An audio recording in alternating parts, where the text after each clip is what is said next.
শুভ সকাল বন্ধুরা, Radhe Radhe, good morning. আজকে তোমার রোববার, আজকে দিনটা যেন সকল বন্ধুদের ভালো যায়। আজকে ব্রেকফাস্ট হচ্ছে ধোসা সাম্বার আর বাদামের চাটনি। তো সকালে উঠেছি 5:30টায়, ওঠার পর পূজা টুজা সেরে এই যে এখন আমি ধোসা বানানো স্টার্ট করলাম। ওরা ভাবছে খাবো কি খাবে না, তাই জন্য আমি বানিয়ে নিই পরে। তো পরে বৌদি বললো যে ধোসা বানিয়ে দাও, সকালে সবাই নাস্তা করবে।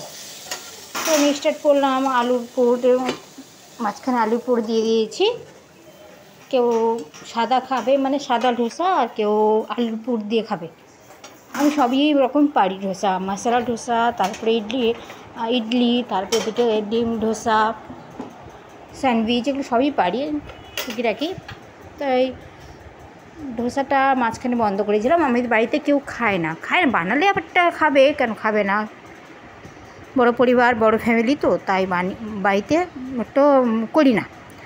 তাই আমি এখানে শহরে থাকি, তো এখানে আমি বানাই সব কিছু, যখন যেটা মন চায় তখন বানাই।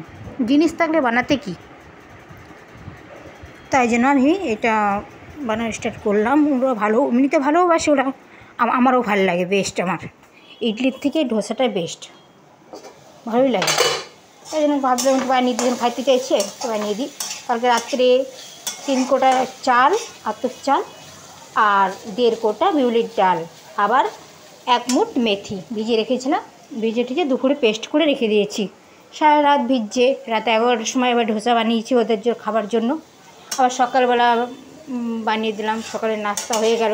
দুপুরে চলবে, দুপুরে খাবে ভাত, তরকারি, মাছের ঝোল, এগুলো চলবে।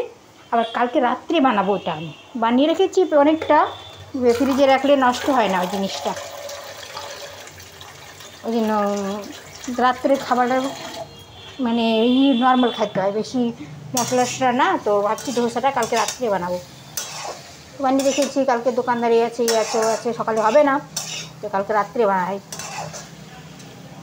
তো কেমন লাগলো ধোসারই আপনার কমেন্টে জানান।